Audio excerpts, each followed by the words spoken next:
right people come together at the right moment, when they care almost as much about winning as they do about each other, they can become the best of the best.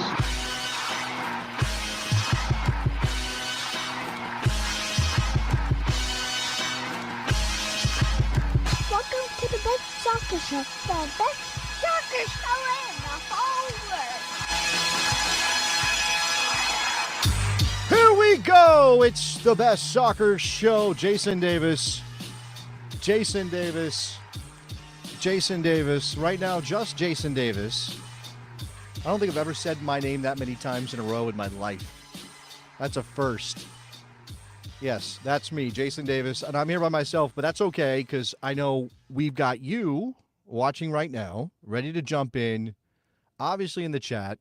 Shout out to everybody jumping on to listen to this live episode. Watch it on YouTube, whatever. By the way, please share it, like right now. Go share it right now. Tell somebody right now that this is happening. Let me know you're here. We will have special guests on this show. I promise you that. We will have at least one special guest on this show. Did I just downgrade? Did I just overpromise initially and then have to fix it? We have at least one special guest coming up on this show. And as you can see, if you are watching live, if you're listening via podcast later on, this is a visual, my apologies. But if you're watching live, you can see that the show has phone lines. Once again, I figured out how to do the phones. Now, I'm doing this by myself. There's no Nicky Soup and Sausage. He is...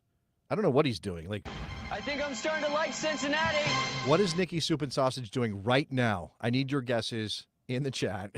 What is he doing on a Thursday night at 9 o'clock Eastern time? But no Nicky Soup and Sausage, so nobody to screen calls. But the phone lines, I'm almost positive they work. They work. I went through the effort today. May have just closed out the browser I need to make them work.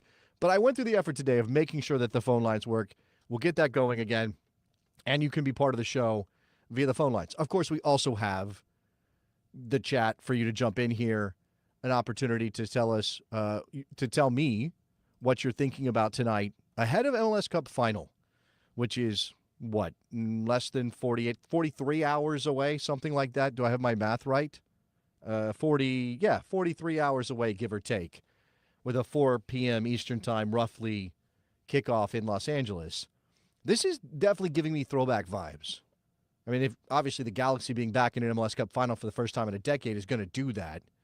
But there's also this thing about having been to MLS Cup Finals in Los Angeles and having, like, distinct memories of attending them with Jared Dubois, who is unavailable tonight, but I'm sure Jay Rodius is extremely happy with what's going on with his team in 2024, making it back to a final.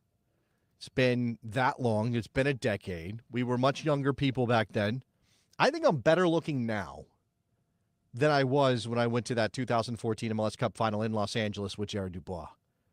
And if I remember, that may have been the dojo trip. And if you like, oh, what are you talking about? So back in 2014, when the MLS Cup Final happened in Los Angeles, I split an Airbnb with Pablo Maurer and I want to say Seth Vertelny, and I want to say Charles Boehm, and John Arnold maybe? Shout out to John Arnold, who's out there somewhere. I don't any of these people are listening. You certainly know these names.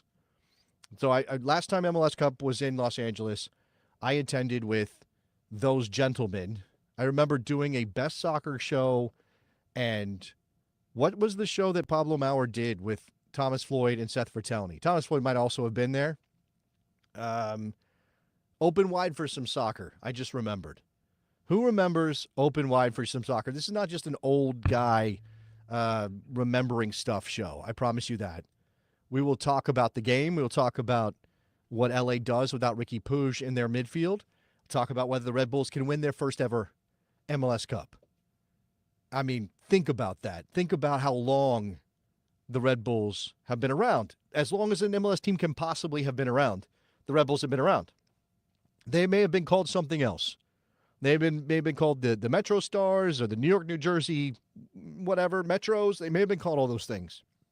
But they are the same team that launched in 1996, playing in the Meadowlands in a new soccer league in America. And I'm trying to do my mental math here, but I think the Red Bulls and maybe Dallas, are those the two teams, the two original MLS franchises who have yet to win an MLS Cup title? I think I have that right. Sorry for knocking my microphone around. I think I have that right. I think it's the Red Bulls and Dallas. I mean, I had to remember my originals. Columbus, duh. LA, duh. The Galaxy, obviously. San Jose, duh. They've won. They were there. Who else is an original? That's just not coming to me.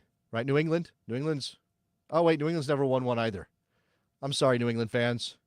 You've been there. You've been to a final. You just haven't broken through yet. Oh, man. So it's Dallas, the Revolution, and the Red Bulls who have yet to win MLS Cup as original MLS franchises. And here is the Red Bulls. Here are the Red Bulls. And I'm thinking about friends that I've known for years who have supported this team. Mark Fishkin, who you've probably seen on a number of shows. He was on my morning kick-around episode on Wednesday, yesterday, talking about the Red Bulls. Thinking about Sean Francis, who was the original MLS insider, the offside rules.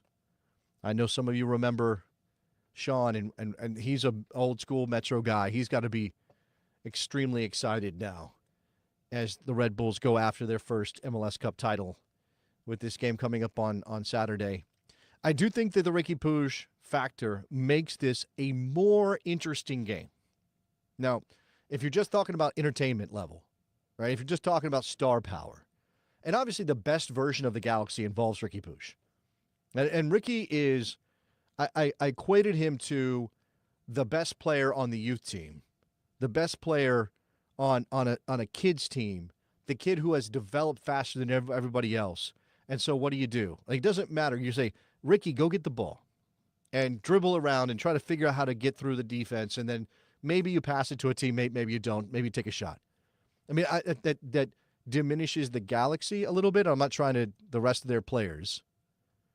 Like there's obviously some very good players in this roster, and adding Peck and adding Pancil and having Marco Royce in there has made a big difference for the Galaxy. It's why they're here. They're not here just because of Riqui Puig, but Riqui Puig is that guy.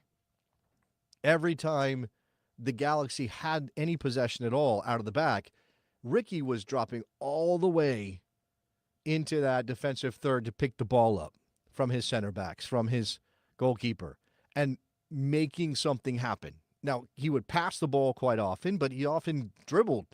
We saw him dribble a number of Sounders players in a clip that's gone all over the internet, at least among MLS fans, because of what Riqui can do, how good Riqui is with the ball at his feet. He sets up the goal clearly. Sets up the goal with a busted ACL. If I had a busted ACL, I wouldn't be talking to you right now. I wouldn't be able to do this show if I had a busted ACL. And Riqui Puig was like, I can play for half an hour with no ACL, with a torn ACL. I can gut through it. I can push my team into an MLS Cup final. That's pretty stunning stuff from Riqui Puig. But what I'm saying is, I think this game gets more interesting because now the Red Bulls don't exactly know what the Galaxy are going to throw at them. The Red Bulls don't have a book. I mean, yes, there have been games Riqui Puig missed in 2024. And Sandro Schwartz and the Red Bulls will go back and they'll look at those games and they'll say, okay, what can we pick from this match, something that informs what the Galaxy might do when they line up on Saturday in an MLS Cup final. But I don't know that you can really bank on any of that. Like, I think you have to throw that stuff out the window. There's just not enough there, and the circumstances are so decidedly different. The context of it all is so decidedly different. MLS Cup final, home field, 25, 27, 28, 29, however they can fit into that building, jam them to every corner. They're at Dignity Health Sports Park. Like what they're going to jam them in. It's going to be a different environment. It's going to be the fans are going to be behind the Galaxy. This isn't going to be a regular season match with the stakes questionable at best for most of the regular season when Riqui was gone. So how do the Red Bulls get a handle on what the Galaxy are going to do in this match? I think that makes it intriguing. Now, I'm maybe selling something that is slightly less desirable than an All-Stars present MLS Cup Final, which obviously Ricky Puig, being in the game, would be an All-Stars present MLS Cup Final. And you, if you are the league, you certainly want your best possible teams on the field. And whoever gets here, whoever achieves the final, and the Red Bulls have their own Cinderella story, you want the best version of those teams to show up in your showcase match. It's still New York, Los Angeles. That's still something from Major League Soccer. And I think because of the special guest we're about to have on this show, I think we might talk about the implications of the New York-LA matchup, of the Apple TV story and the paywall, and whether this cordons off the league and prevents it from getting attention from outside of outside of organizations, companies, broadcasters who are invested in the league. All right, I can do it now. He's shown up. He promised me he would be here. And sure enough, there he is. The one and only Jonathan Tannenwald. JT, do I have to play you in? I think I have to play you in, if you John. Want to. Just give me a second. There we go. Sorry for the terrible lighting, but... Is that JTT? OMFPG-13, it's JTT! Who? It's JTT on the show. Thank you for coming by. I appreciate it. Don't worry You're about welcome. the lighting. You get the choice of the lamps on behind me, and it's too bright behind me, or there's not enough light at all. So No, this is better. This is better. It is slightly, it is slightly dim, but that's fine.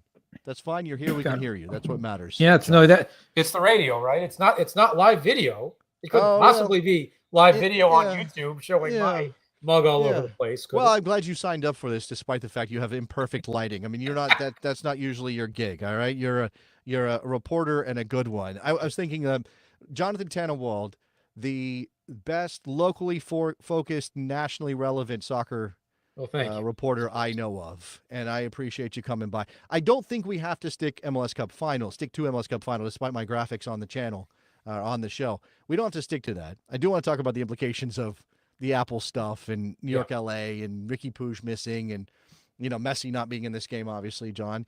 But there are things that have happened today that are of interest to us. Just a few. Club World Cup things have come down, which are certainly fascinating. Leagues Cup in question, a story initially made in your backyard locally by a guy you cover. So I want to get to those things with you. And obviously anybody who wants to jump in the chat with things that they love to hear me and John talk about, please do. But I was laying out the case that this, I mean, from a soccer nerd perspective, John, I can sell this final as more interesting, or not more interesting without a qualifier, despite the absence of Ricky Puig. Isn't it something that in the year of Lionel Messi getting 75, 80, 90% of the marketing, whatever it was, that the final is New York, Los Angeles, and we sort of don't know what to do with ourselves. And that after almost 30 years of begging for a Galaxy Metro Bulls final, we have, and I'm going to invoke a very famous phrase that you know well, we finally, in the year 2024, have the 1% Derby in the MLS Cup Final. Yes, right. Finally, the ones I have already referenced our friend Sean Francis on the show once today. Reference him again. Yeah, this. If you are, I mean, strip away the fact that Lionel Messi plays in Major League Soccer. Strip away, anything that involves stars or history, even, and just say if in a vacuum. What matchup, what two markets does a commissioner of a major sports league in America want to see play for their championship? And they're like going the baseball? To say New York, LA. Yeah, absolutely. I mean, Major League Baseball got their show. Here's Major League Soccer getting theirs. But of course, look, we're not going to pretend this is anywhere close to a World Series involving the Yankees and Dodgers in terms of the relevance it has in the American sports scene. And, I'm looking at my timeline on social media, John. I'm seeing, the big news. Timothy Chalamet is going to make all the picks on College Game Day this weekend. Stuff like that feels like people care more about that than they do about a championship soccer match in America. And by the way, we can also They come do. back to NWSL and USL Championship and how this. Why is that, John? I'll leave it open-ended for you. Why is that? I think it's a few things. One is that it's soccer. Two is that it's football season. And if we could move the calendar in such a way that we wouldn't all freeze to death for 4 months out of the 6, then maybe we'd do it. But we'd freeze to death in 4 months out of the 6, which is why I've never been particularly for it. And people in the United States and Canada like to go to outdoor sporting events in warm weather. That's for another day. Yes. But now, after 30 years, we have this game, and they are, in terms of prestige, in terms of Q rating, they are the second teams in both markets. At the moment, I think that is a fair statement. Certainly And, in New York. yeah, yes. Clearly. And whenever the Galaxy and LAFC, the ups and downs may be, the Red Bulls, because they play in New Jersey. That's funny. They have the history. They have the more established fan base. I can't tell you if they have a larger fan base because NYCFCs can get very big, but the Red Bulls has been there for longer. Yeah, but I certainly think that the being in New Jersey still affects some people up there. No, and while you vamp, I'm going to turn a light on behind my computer. So no, vamp. it's absolutely fine. Yeah, get your lighting situation. Don't take a nap. No. While we're on the show, though, that I see that you could take a nap if you want to. No, that's just sort of where the setup is. That's better. I know you'll appreciate this. And look, so this is my local example, right? And I'm sure everybody listening, everybody watching, has a local example. There is a mental wall as much as there is a physical barrier when you're talking about state lines or rivers or bridges. I live in Northern Virginia. If you ask me about Maryland, it's like that's a billion miles away. I mean, I can get there in 20 minutes, but I don't go unless I absolutely have to. Right? That's just the way Which it is. is why DC United, and we're going to really take this local now, which is why DC United insisted on having their stadium in the district for all those years. Yeah. It is why a whole lot of people in the local hockey team's fan base threw an unholy fit when their owner considered moving them and the basketball team down to Virginia. And it is why the football team wants to be back in the district, both that and the history. The football team's the only one where people go from Virginia over to that part of Maryland. Right. And look, the NFL is a different animal, and we know that, which is, why you can't compare those apples to these oranges. And that's true for baseball, and it's true for basketball and everything else. Like this feels like it can be a big deal for Major League Soccer, but there is also a limit placed on it by its broadcasting deal. And John, I get the thinking, and I believe you and I have probably talked about this, or at least exchanged messages about this. I get the thinking from Major League Soccer, right? The regional sports networks have all collapsed in an unholy mess of financial failure. You don't have an appetite for the kind of promotion and backing from an ESPN or a Fox or anybody else to kind of make your product the flagship product of those outlets. And you've been there before, and you know what money's on the table from them. And the world seems to be trending in this on-demand streaming direction. I mean, Netflix is into live sports now, right? This is the way the world is going.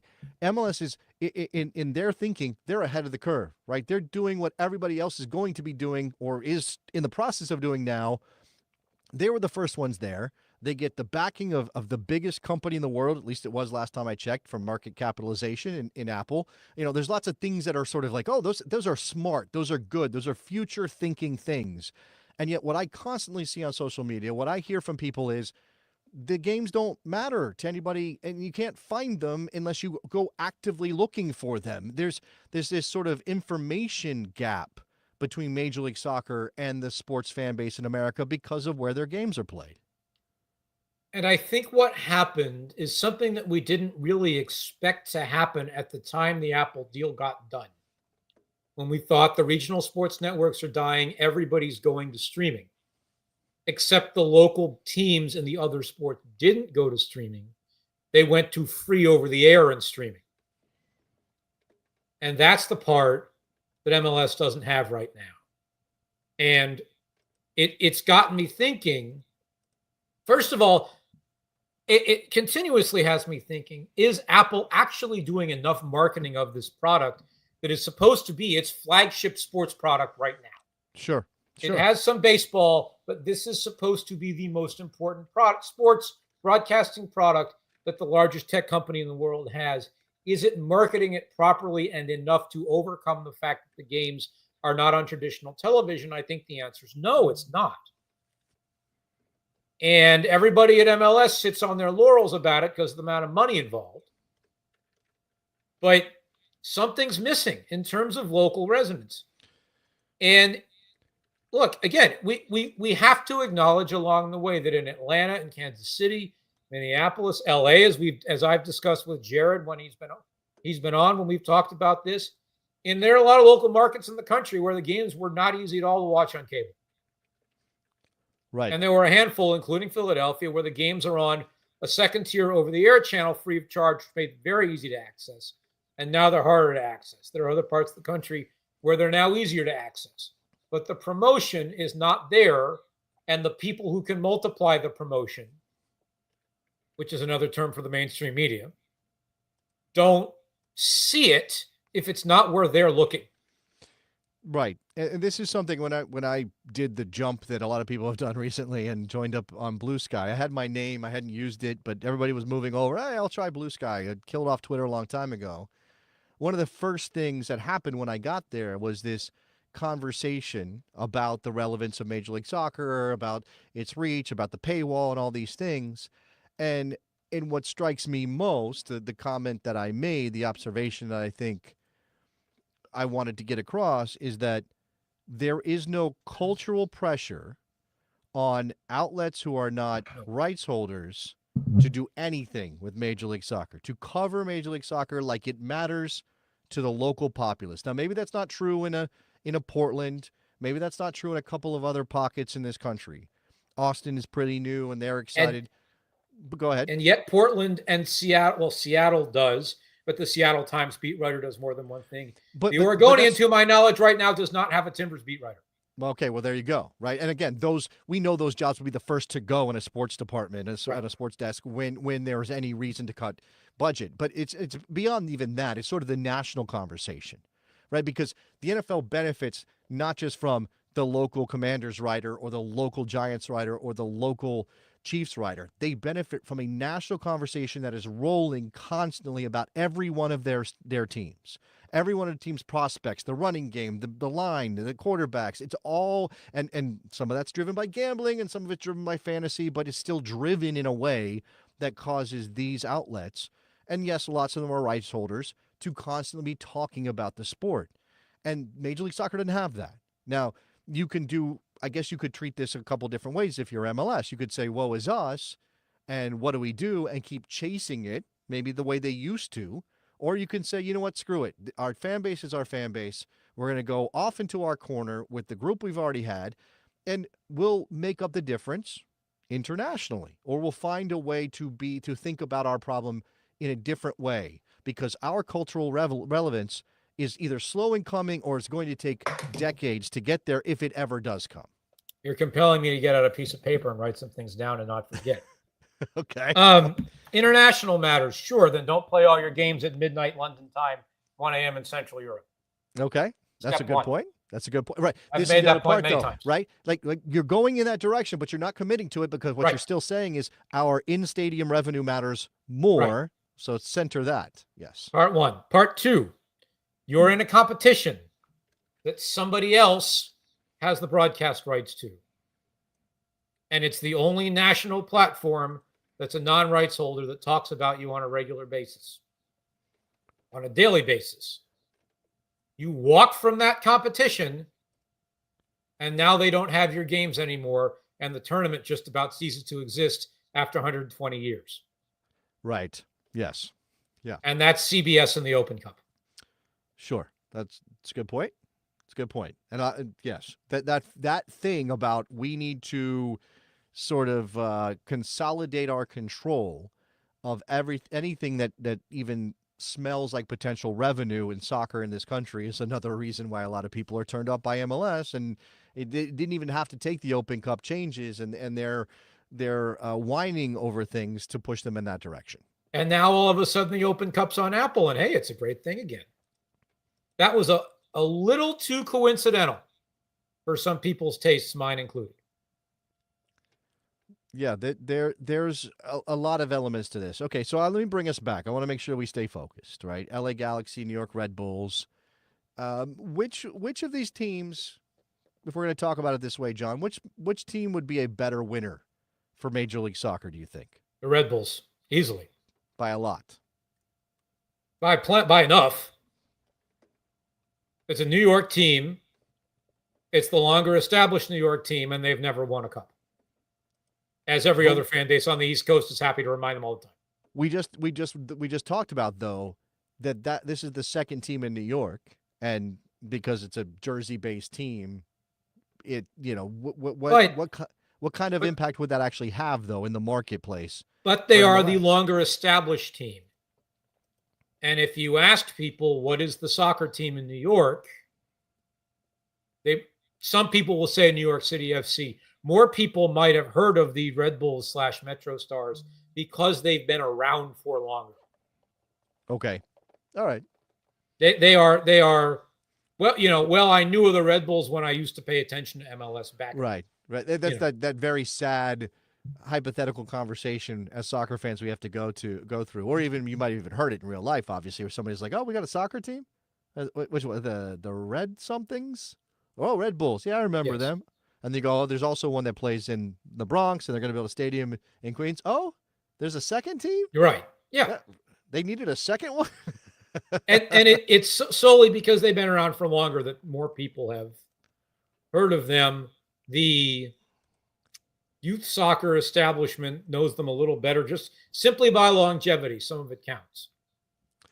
And people said, they never won anything, so why should I pay attention to them? Well, now they won something. And does it change when NYCFC opens its stadium? Yes, it probably does.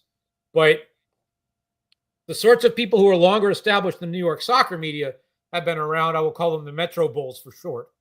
Sure. For longer, generally. This is part of the story here, obviously, for this MLS Cup Final. But I do think it's good that the Galaxy are relevant again. Yes. And obviously it's good if both LA teams are strong and performing well from a marketing perspective. And the Galaxy, I think there was a little bit of taking the Galaxy for granted in this league. They took themselves for granted. Well, they took themselves for granted, sure, and let the product on the field wither a bit. But I mean, in terms of how we think about the growth of soccer in America, I mean, it's very easy to forget about the teams that have been around for 30 years and then switch to, look at the new expansion team that did X, Y, or Z. And obviously, I don't know that this MLS Cup Final necessarily needs to be about the growth of the league or the future of the league, but there's another team starting down the road from LA next season. There's still this question of when does the league stop? What is the format of the league going forward? Playoff format consistently changes. But in the chase for more revenue and more interest and whatever it is they're trying to achieve, Major League Soccer entered into that agreement with Liga MX and launched the League's Cup. Now, we had a couple years of this sort of soft launch thing. The pandemic impacted the intended full explosion of the League's Cup in our soccer faces, John. But we got it the last 2 years. And now there's reports out there because Ernst Tanner said something about the Philadelphia Union not playing. And called me an hour later and told me he was going to get fined because of it. Oh, he did. Okay. I shouldn't say that. I shouldn't say that aloud. But they didn't make you say it. No, you didn't. But whatever. All right. Well, it got around quickly enough that it was certainly signaled to me that he probably shouldn't have said that aloud. But what Lizzie Vescerano of ESPN reported earlier today, and that's why I feel comfortable saying that now, is accurate. That's what he meant. Okay, so let's catch everybody up who maybe doesn't know what you're talking about with Lizzie Besserano.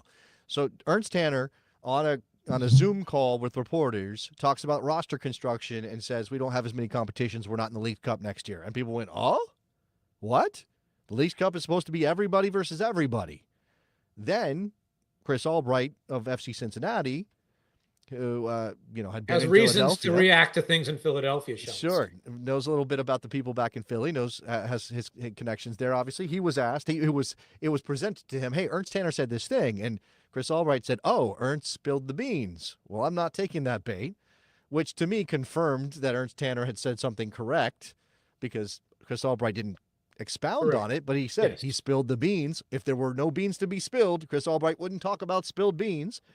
And now, as you said, Lizzie Bresserano has a story at ESPN that says reports are the Leagues Cup is going to go to 18 MLS teams. Now, it looks like 18 and 18, which means 18 MLS teams and all of Liga MX, because that is an 18-team league, John. And I guess if you're doing sort of the reasoning out, we've got 9 playoff teams in each conference, right? So is that it? Is that the teams that are playing in the Leagues Cup next year?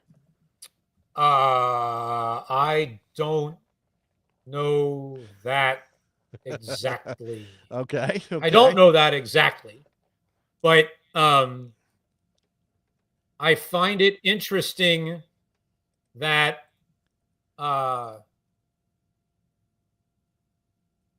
if the Union aren't, let's say they go the top 9. Okay. The top X of those 9 are also in the CONCACAF Champions Cup. Why are they playing both? That is a very good question. Should not the Leagues Cup be the second competition? It should, but who controls the Champions Cup and who controls Leagues Cup in terms of revenue and ticket sales? I agree with that. Yeah. In theory, I've been starting to think in practice lately that MLS is doing just fine from the CONCACAF Champions Cup, especially now that they see that they've gotten the team into the Club World Cup. And if they want their clubs to be more competitive on international stage, do all these other things, don't burden them with both competitions. That would make sense. Let the Leagues Cup be the second competition and go, the next 18 in the Supporters' Shield standings beyond the... John, why are you using logic? Why are you using rational thinking here? Because I'm sorry. I was out at dinner. I was out at dinner for a while. It influenced me. No, it's that question of, okay, even if the league sees value in the Champions Cup, even if the Champions Cup, with one exception, feeds teams into the Club World Cup, which we will get to, because, wow, isn't that a thing? And Major League Soccer obviously wants teams on that stage because of, well, look what it could possibly be if Gianni Infantino gets his way. There's still this thing about they've put so much into the Leagues Cup, right? Is there a sunk cost fallacy kind of vibe around? Now, I'm frustrated by we're changing formats on things all the time, and nobody can really get the ground is shifting under everybody at every point in the history of this league. And it's like, well, what do if I'm a new fan? Oh, 6 teams make the playoffs in each conference. Okay, got it. Wait, no. 9 make the playoffs. Okay, well, how does this work? You play one game against the other team and then you move on. No, you play 3 games in the first round before you move on to the second round, which is 1 game. It's so confusing. It's the roster rules, it's the formatting things, and here's the Leagues Cup that's supposed to be this big show, North American answer to, I don't know, whatever. Obviously, Major League Soccer and Liga MX is thinking this is a better thing for putting their product on a big stage than the Champions Cup, which, annoyingly involves teams from like Costa Rica and Honduras. Oh, I don't know, John. It's interesting to me that the league would pull back that much on a competition they clearly birthed in a bid to do something to get themselves into that upper echelon of world football products. The stock line was our fan base has told us in these surveys that we do that they want to see more competition with Mexican teams and international competitions, and for MLS teams to prove themselves that way. And after a while, the fan base said, we didn't mean it like that. We meant prioritize the CONCACAF Champions Cup. And then they really showed it by not showing up last year. I mean, that's intentional misunderstanding. Let's not pretend. No, I don't otherwise. think it's. I tend to call it something else. I tend to call it when people fill out opinion polls, they put in the box that they think, but it's not actually what they think. It was the same thing with people said, oh, the kickoff times are too inconsistent. So every kickoff is now 7:30 on Saturday night. And the fans said, no, we didn't mean it like that. It's the nature of polling. Okay. There's some science about this out there. I'm going to throw You know? I'm going to throw something up here. This is from Nate. There are plenty of traditional leagues in the world. Maybe we should lean into being the weird league that changes everything all the time, kind of like the Kings League in Spain. If you don't know about the Kings League, I don't have time to explain it to you. No, I'll counter that this way. Some years ago, and Don Garber's next State of the League call is tomorrow. I'm going to miss it because I'm covering something else, non-soccer, tomorrow. A few years ago on one of these things, I asked him, Commissioner, what about leaving the playoff format the same for 10 years instead of 3 years and building something up that way? What an idea. And I know enough people around the league who are interested in that concept, and I think he might have been at the time. Then, of course, they didn't do it. But one of the ways in which you build up interest is by building traditions, by having it be the same for 10 years instead of 3 or 4. Oh, you think? Oh, okay. And I also think that this year in particular, I'm not a Union fan. I only had 2 incentives for the Union to make the playoffs overall. One was a potential trip to Montreal, and the second was a potential trip to Fort Lauderdale. Those would have been nice. Yeah. Other than that, the incentive was if the Union knock Miami out in 3 games, the format's done because the certain people are going to lose their minds. Miami ends up losing in the first round anyway to Atlanta, a team with just as big of a fan base and historically a fairly big pull in things, interest-wise. They got a guy with a lot of cash who's throwing it around. Not as big as Miami now, but they have had the largest attendances in the league, an NFL owner, and this, that, and the other thing. Yeah. So, is the format working? Well, I had a lot of conversations with people abroad who wanted to know about the MLS playoffs when Miami got fellow journalists in other countries who wanted to know about the MLS playoffs when Miami got knocked out and they had already been given the Club World Cup spot. Right. And a lot of people internationally were talking about it. And I said, look, in my opinion, and I think in the opinion of a lot of the people over here, the correct way to frame that is we do playoffs over here. It's what we do. We do it in every other sport, so we're going to do it in soccer. And that's okay because we're Americans and we're like that. And we kind of like playoffs. You're a Broncos fan. You used to like the playoffs. Oh, stop it, John. We're on our way. Leave us alone. You know what my football team used to be, and they used to like the playoffs too, but it's been a while. They're on their way too. They're on their way. They are. Okay. But, we do playoffs over here. We do. And they are considered good. I don't mind the playoffs. And they're considered good in soccer too, right? They're good. Yeah. So, Miami did not, there was nothing nefarious or foul or, frankly, astonishing. I mean, it was an upset. But anybody who says, oh, it's American soccer's fault that they don't do it in the regular season. Miami was the regular season champion. What's the problem? No, we do playoffs over here. That's how we do our champions. Mm-hmm. They lost. They got upset. The correct response is to laugh at them that they lost as the 1 seed to the 9 seed. That's the correct answer. That's right. So, I was not a fan of the 1-game rounds for many years. I believed in the home and away. And then the drama and the nature of the action in the 1-game rounds convinced me that it was the way to go. And then the complaint came up from a few people in the media and a lot of people at MLS headquarters who were happy that it came up in the media and they ran with it, that the 1-game rounds did not create a long enough time span of the playoffs to generate interest and generate attention and therefore TV ratings and whatnot. I disagreed with that. I also thought the positives outweighed the negatives because you got the whole postseason done within a FIFA window, and that was your postseason, and everybody paid attention to that right then and there. And that was good in a way. Yeah. And then along came, this year in particular, the NWSL playoffs.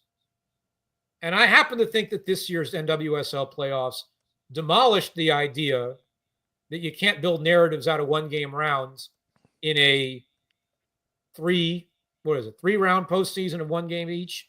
Yeah. Small postseason field because it's a smaller league. Yeah. But the previous in MLS was 3 or 4 weekends. It was at most one weekend more. But John, to counter that, I have heard the argument, and I just want something. I want the league to choose something and stick with it. I'm not even sure if I know exactly what it is I want, and I'm not. I think playoffs are fine. The American way is playoffs. I think it's fine for us to have playoffs. It's fine for other leagues to crown their champion through total points through the season. That's fine. And people are pointing out here, Jackie's pointing out that some European leagues have playoffs. Belgium's system is crazy. It might as well be Pythagoras theorem. It's crazy. First season, half season, this season, this group, relegation group. Leagues do convoluted things. I just want the league to stick with something.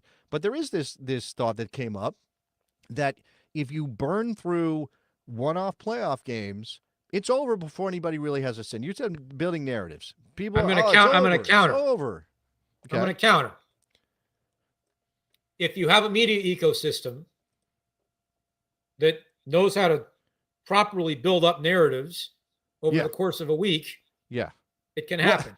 But the NFL, the NFL is the NFL. I get it, but the NFL is one-game rounds. The NWSL is one-game rounds, and what happened the NWSL? You had Sophia Smith against Rose Lavelle. You had Barbara Banda against Temwa Chawinga. That was narratives, and they got built up. But John, we're talking about orders of magnitude, right? That's what we're talking about here. Like the NFL is way up here, right? It doesn't matter who's playing.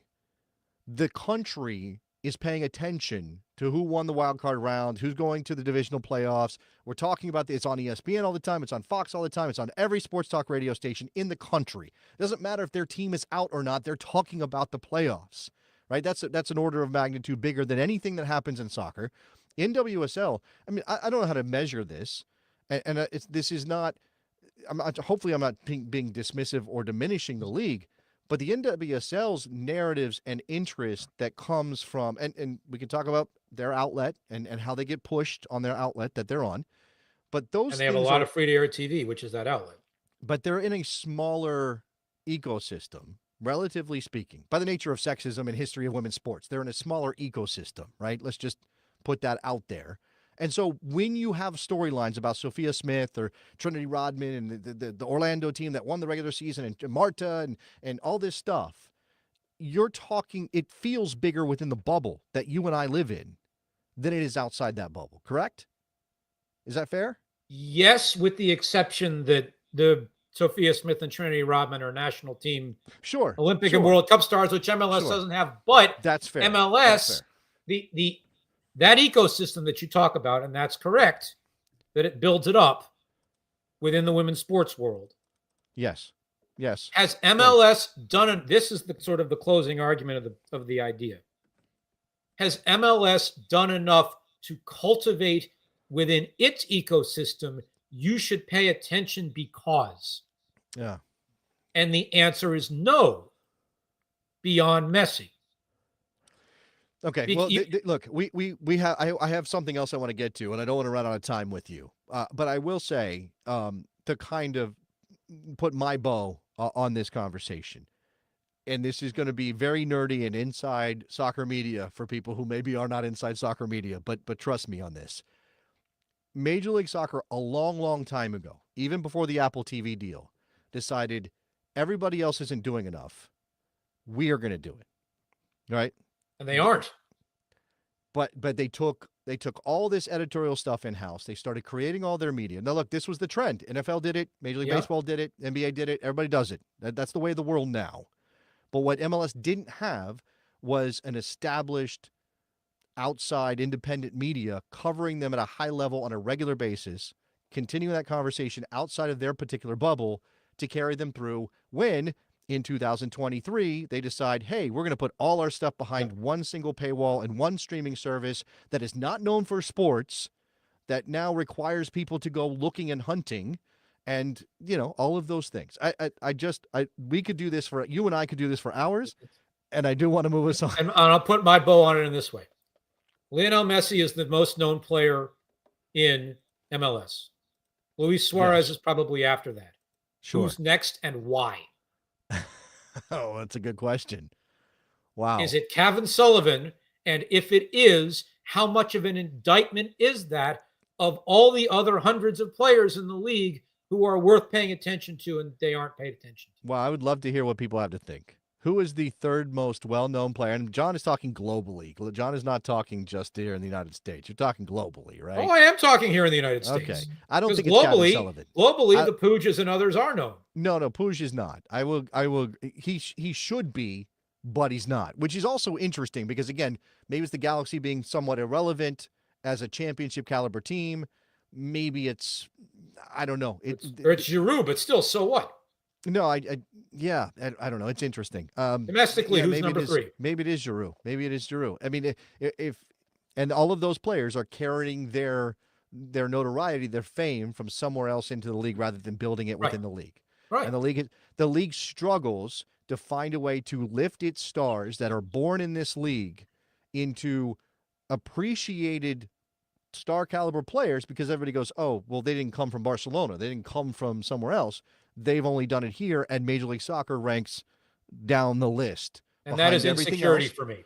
Well, there's also the just reality of the fact that Major League Soccer exists in a world where their product is being compared to things that are readily available to everybody else if they want to pay a little bit on Saturdays and Sundays. And it's tough because you're saying, hey, here's our incredibly awesome soccer product. And people are going, well, I'm actually watching Bournemouth and Tottenham today. And for me, that's better. For whatever reason, for me, that's better. All right. I want to get us to a couple of things. One of them is the Club World Cup. That happened. The draw rather happened in Miami today. I don't know how much of it you watched, John. I lasted 10 minutes. That's as much as I could do. I did not see the initial Johnny Infantino introduction. I did not see the video he played. Glad you didn't. Of our once and future president. Something happened in it.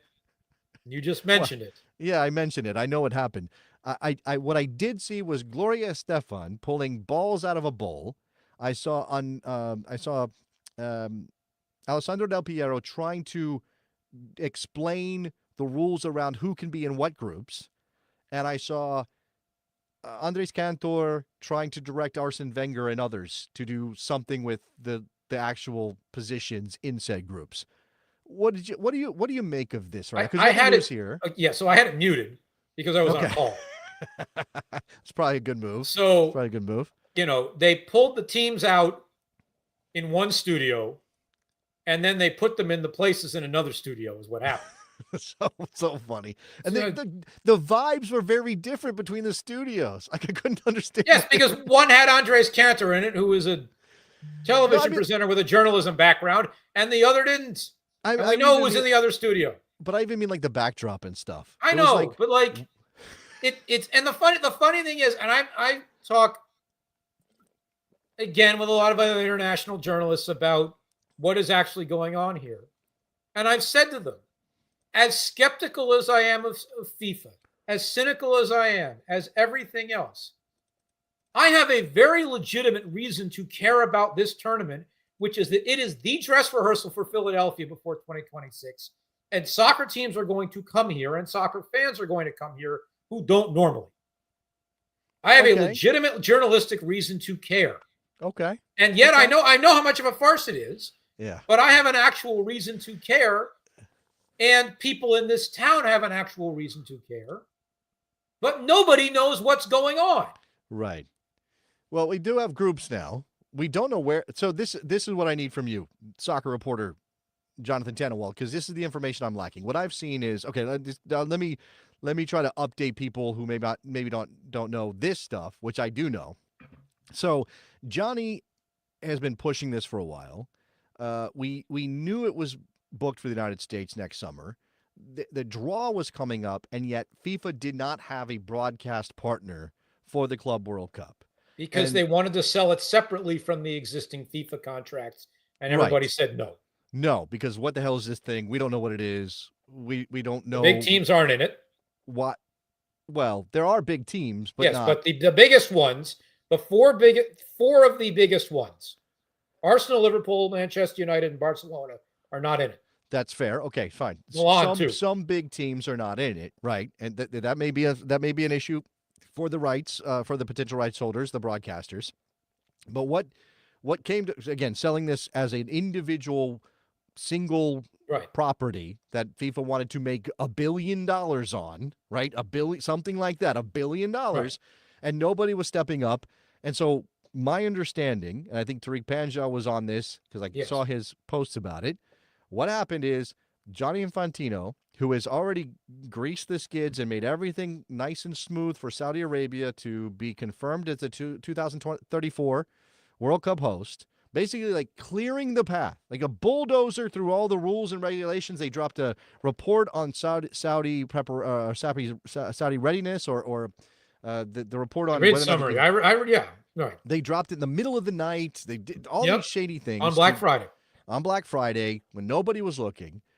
Johnny did all that, and now it looks like the Saudis are going to invest in DAZN, which is apparently not doing so well from a cash perspective. Has never been. And now, because the Saudis are invested in DAZN, and they have a vested interest in FIFA success because they're the ones getting the World Cup in 2034, they're scratching FIFA's back, or DAZN is, by buying the rights to the Club World Cup. Am I missing anything there? The movement of the money appears to be legal.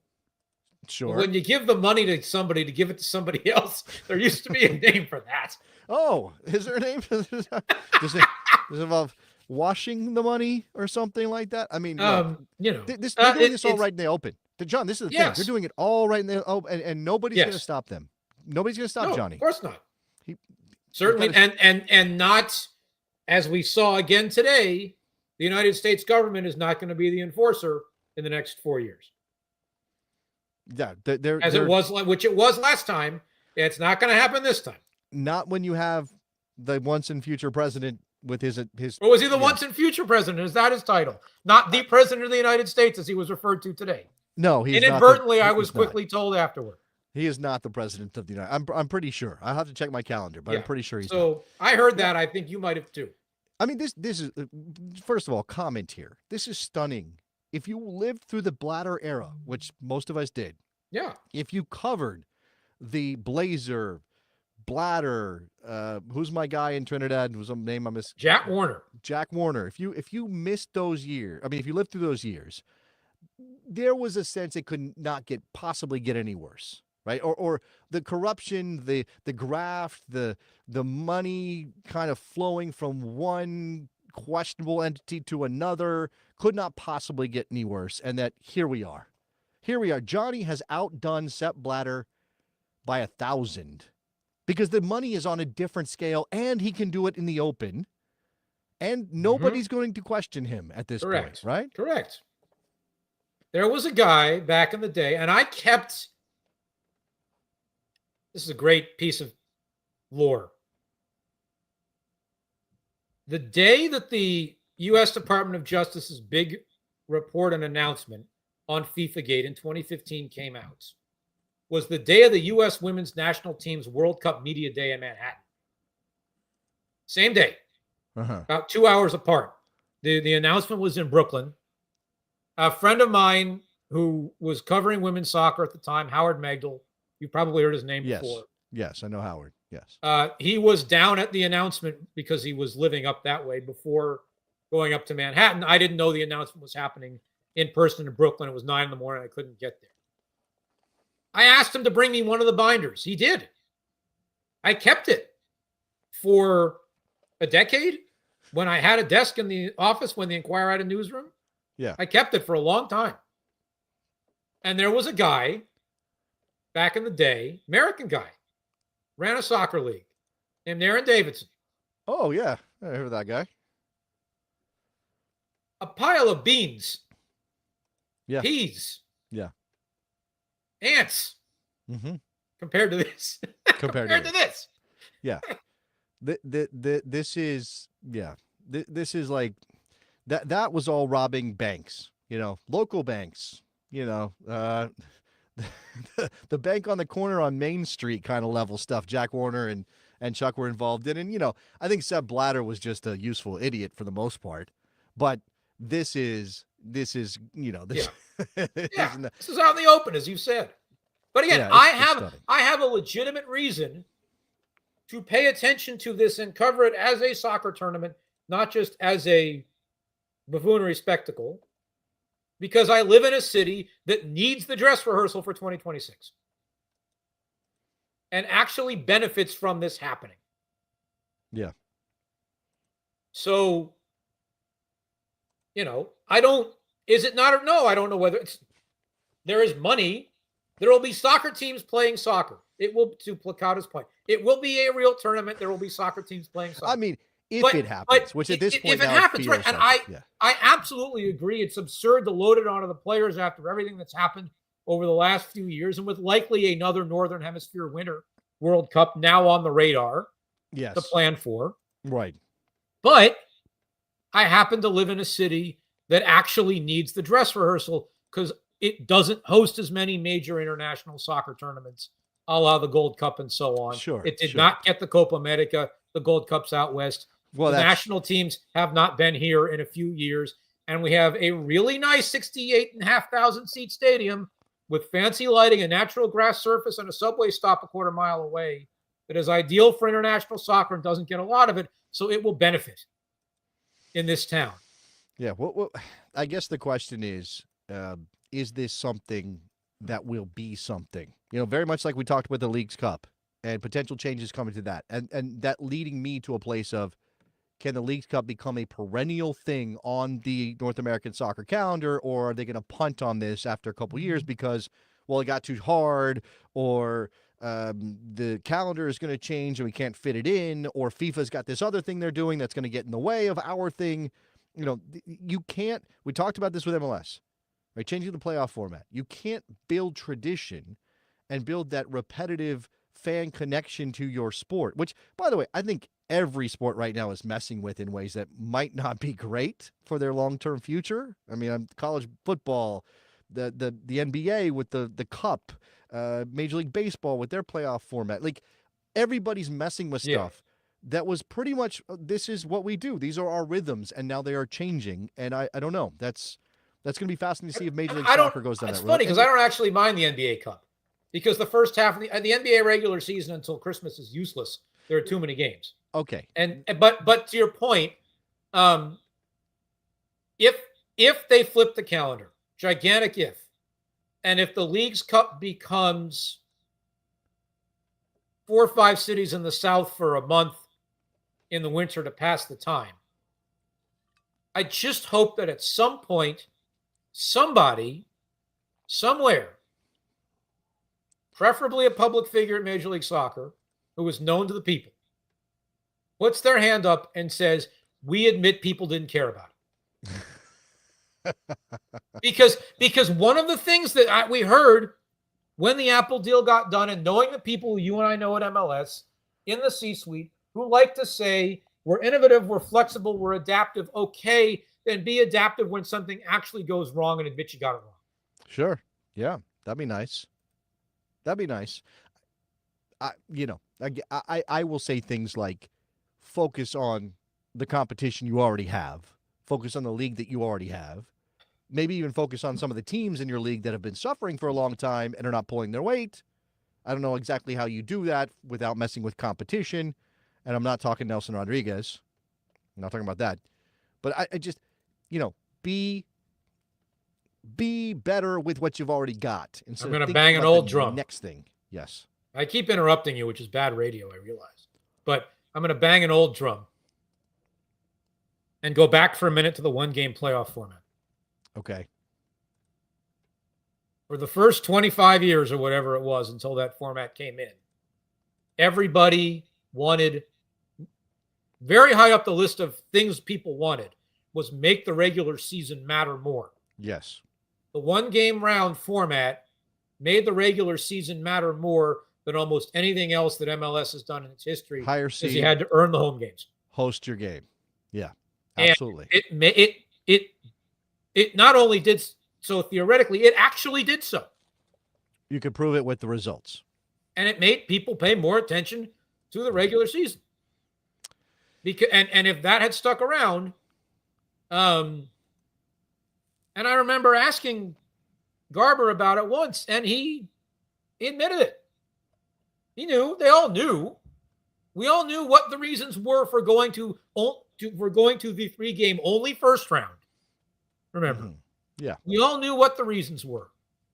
Second on the list was Apple wanted more inventory. First on the list was a selection of teams out there that came up for a number of years in a row, just short of getting a home game, made a lot of noise, and they got what they wanted, a guaranteed home game in the first round. And I remember writing this at the time, and I've referred back to it a number of times since then.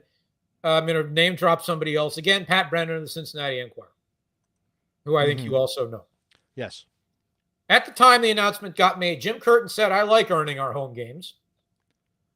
And Pat out in Cincinnati went and asked the brass out there, and the brass out there said, we really like this new format. We appreciate the new format. Which of the two, now granted, the Union were on a high at the time. Which of the two teams do you think had come up just short of having a home playoff game for a couple of years? Yeah. And a 25,000 seat stadium that they could sell out and make a lot of money on game night in. Mm-hmm. So it's, Well, money is the theme of this show. don't you and I both know it for the length of our time doing this. No, again, what I don't want to do, though, is as people are listening and watching, I don't want people to be so turned off by all of this that they turn away from the game. I hate that mental gymnastics thing that constantly happens. Club World Cup is bringing it to the fore. Saudi Arabia World Cup is bringing it to the fore. Leagues Cup and all this shenanigans is bringing it to the fore. Meanwhile, MLS Cup is happening. And it's in a Los game Angeles. worth watching. It is. And by the way, Apple is making it, or MLS and Apple are making it free. You have to go to Apple TV, obviously. You have to go to their, you have to find a way to get there. I'm assuming it'll be streaming. It's on Fox, too. It's on Fox. That's a good point. Should mention that, too. I forgot that there's the weird simulcasting situation.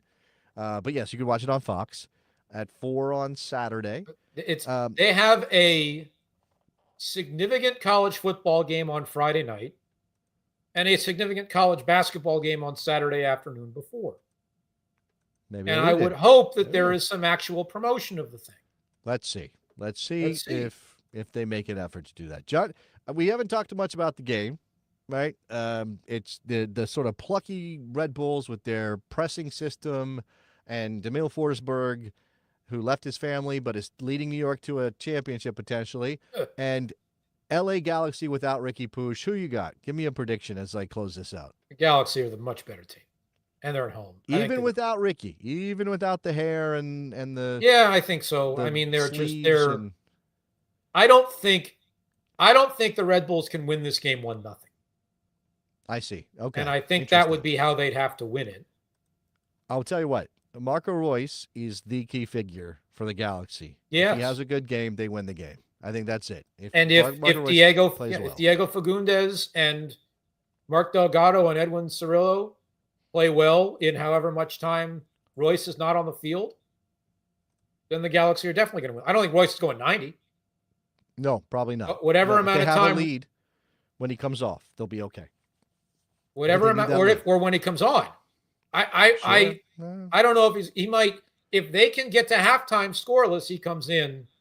Well, okay. The only reason for it to get to halftime scoreless the only reason for them not to start Marco Royce is that they want to ugly it up for 45 minutes, and because there's nobody else in that Galaxy. As much as I like Diego Fagundes as a player, as much as I appreciate Mark Delgado, as like Edwin Cirillo, none of those guys are good enough in possession to do what Marco Royce could do if he was on the ball, or what Ricky Puig obviously would have been doing if he was on the ball. So if you're the Galaxy and you want to just like fight it out for half the match and really not even try to make a major push. You're not going to throw numbers forward if you don't have Marcus Royce on the field. I just don't. I mean, you might try to go wide. You're looking for Pancil and Peck to go 1v1. Maybe find a way to get the ball to Jovic, but that is an ugly it up kind of mentality. Whereas if you start Marco Royce, you take a lead, you can bring in some of those lockdown guys later in the match. I go the other way on the theory of if we can get there to halftime and it's scoreless, the Red Bulls don't have the same amount of firepower on the bench when they get tired. That's a fair point. That's a fair point. That we'll see about that. That is, Corey Burke's not going to, he can score goals. Don't get me wrong, right. But Corey Burke's not the guy you go, oh yeah, we're good here. Jonathan Tannenwald, I'm gonna play you out with it because it's my JTT. OMFPG13, it's JTT. Who? One of my favorite things about our show. Thank you. Yes, thank you. You're welcome. I'm going to say one other thing. Yes. Lily Johannes is very good. A very good soccer player. Yes, we're glad she's playing for the United States of America, no matter what the Dutch people think. That was you want a talker? The Dutch women's national team manager is a talker. And he's fallen in it a couple times now. Salty is what I don't know. Salty Dutch people, always funny. All right, John, thank you very much for coming on the show. I appreciate it. All right, that's it, guys. By the way, patreon.com/thebestsoccershow if you want bonus content, access to the Bestie Slack, which is a very fun place to be. All kinds of stuff over there. If you are on YouTube, give us a like on this video. Subscribe to the channel, please. Subscribe to the channel. I also will push Morning Kick Around, which is on a different YouTube channel, but that's my Monday, Wednesday, Friday effort. I do that with Robert Kerr. I'm sure at some point in the near future, Jonathan Tannenwald will be a guest on that program. But that is a 3 times a week show covering all kinds of stuff, domestic, international soccer, all that. Because I just don't have enough. I don't talk enough about soccer, John. I got to find other outlets to go and make that happen. I just, too much. Okay. Anything else I want to tell you about? I think that's probably it. Thanks to the podcast listeners as well. Give us a rating and a review wherever you get the show. That's it for me and John. Bye-bye. Bye-bye.